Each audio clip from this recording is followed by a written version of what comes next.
11వ అధ్యాయం కంటిన్యూషను. శ్రీ సాయి తనను నమ్మిన వారి వెంట నుండి కాపాడుతారు. 1914 సంవత్సరంలో శివరాత్రి ముందు రోజున హార్దాలో మెజిస్ట్రేట్గా పనిచేస్తున్న చోటు భయ్య తన కుటుంబమందరితో షిరిడి బయలుదేరాడు. వాళ్ళు నేమేవారి వద్ద నది ఒడ్డుకు చేరేసరికి చీకటి పడింది. ఎంత డబ్బిస్తామన్నా బెస్తవాళ్లు పడవ వేయనన్నారు. దిక్కుతోచక వాళ్ళందరూ సాయిని స్మరిస్తుంటే తలగుడ్డ కఫ్నీ గల ఒక పకీరు వీళ్ల వద్దకు వచ్చి, ఆడవాళ్ళను తీసుకుని ఇంత పొద్దుపోయి వచ్చారేమి, పై ఆఫీసర్ చేత చెప్పిస్తాను, వాళ్ళ యజమాని వచ్చైనా మిమ్మల్ని నద్దాటిస్తారు అని చెప్పి 10 అడుగులు వెళ్ళి ఇక కనిపించలేదు. ఇంతలో పడవవారే పరుగున వచ్చి అతన్ని పక్కన పడవ ఎక్కమని చెప్పి సామాన్లు పడవలో సర్దారు. బాడుగా ఎంతో చెప్పమంటే నీ చిత్తం మెచ్చినంత ఇవ్వండి, లేకుంటే ఏమీ ఇవ్వకండి అన్నారు. ఆ కుటుంబం షిరిడీ చేరాక జరిగినదంతా తమ లీలేనని సాయి సూచించాడు. శ్రీ సాయి నమ్మిన వారిని సురక్షితంగా జీవనసాగరం దాటించి తమ చెంతకు చేర్చుకుంటాడు. గణపతి తోండు కదం 1914 సంవత్సరంలో సకుటుంబంగా షిరిడీ వెళుతున్నప్పుడు వారెక్కిన రైలు పెట్టెలో మరెవరూ లేరు. అతడు భక్తి మార్గ ప్రదీపిక అనే సద్గ్రంథం పెద్దగా చదువుతున్నాడు. ఇంతలో 15 లేక 20 మంది బిల్లులు ఆ పెట్టెలోకి ఎక్కి అతని చెంతన కూర్చున్నారు. వాళ్ళు తాను చదివేది వినడానికి వచ్చారని అనుకున్నాడు గణపతి దొండు. 5 నిమిషాల తర్వాత రైలు వేగంగా పోతుండగానే వాళ్ళందరూ ఆ పెట్టెలో నుంచి దూకి పారిపోయారు. దోండు ఆశ్చర్యంతో తలుపు దగ్గరకు వెళ్ళి చూచాడు. ఆ బిల్లులు వెనుకకు చూస్తూ పరిగెత్తుతున్నాడు. దోండు కూడా వెనుకకు తిరిగి పెట్టెలో చూస్తే ఒక పక్కగా వృద్ధ పకీరొకరు కూర్చున్నారు. ఆయన ఆ పెట్టెలోకి ఎలా వచ్చారో అతనికి అర్థం కాలేదు. మరలా చూచేసరికి ఆయన అక్కడ లేరు. అందరూ ఆశ్చర్యపోయారు. వాళ్ళు షిరిడి చేరగానే సాయి నవ్వి, అరే భద్రంగానే వచ్చారే అన్నారు. ఆ మార్గంలో బిల్లులు తరచూ రైలు దోచేవారు. అలానే ఒకప్పుడు నానా చందోర్కర్ ఒక అడవిలోనున్న ప్రసిద్ధమైన గణపతి ఆలయానికి బయలుదేరారు. రైలు ఆలస్యమై అతడు అడవి చేరేసరికి ప్రొద్దుగూకింది.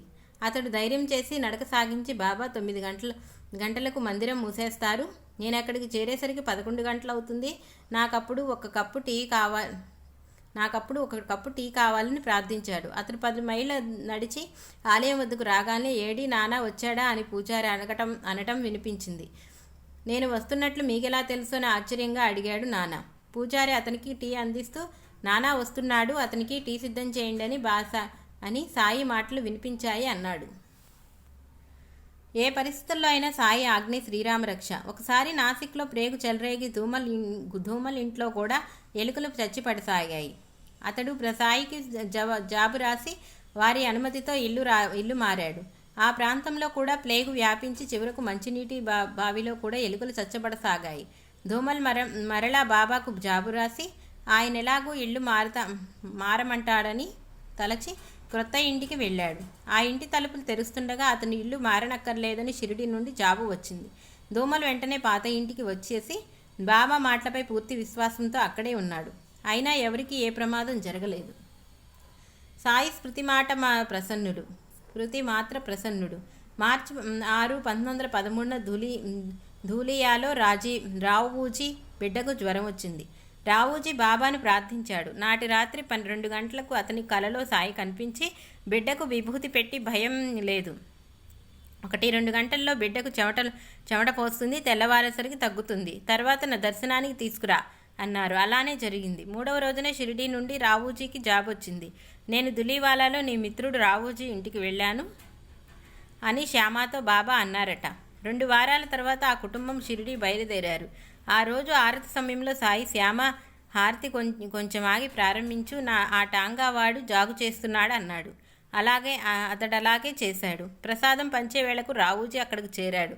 అతని బిడ్డతో సాయి, నీకు జబ్బు చేసినప్పుడు దులియా వచ్చాను గుర్తుందా అన్నారు. ఒక వేసవి సెలవుల్లో నానా చందోర్కర్ తన స్నేహితులతో కలిసి హరిశ్చంద్ర గుట్ట వెళ్ళాడు.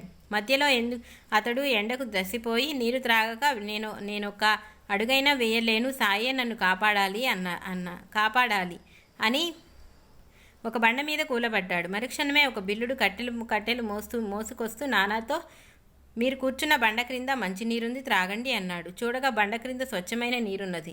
అతడు దప్పిక తీర్చుకున్నాడు. సరిగా అదే సమయంలో షిరిడీలో సాయి, నానా దప్పికతో చావనున్నాడు, కానీ నేను చావనివ్వనని అన్నారని తెలిసింది.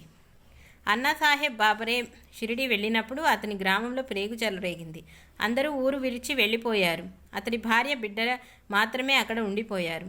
ఆ వ్యాధి అంతరించి గ్రామస్తులు తిరిగి వచ్చేదాకా సాయి ఆమెకు 10-12 సార్లు సాక్షాత్కరించి అభయం ఇచ్చాడు.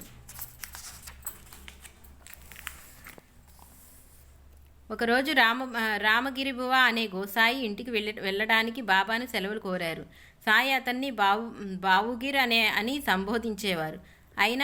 ఆయన నీవు మొదట జామ్నేర్ వెళ్ళి నేనిచ్చే ఊది ఆరతి పాట నానా చందోర్కర్కి ఇచ్చి మీ ఊరు వెళ్ళి అన్నారు. నేను సిద్ధమే, కానీ నా వద్ద డబ్బు జల్గాం వరకే సరిపోతుంది. ఆ పైన జామ్నేర్కు ఎలా బండిలో సుమారు 30 మైళ్ళు వెళ్ళాలి కదా అన్నారు రామగిర్.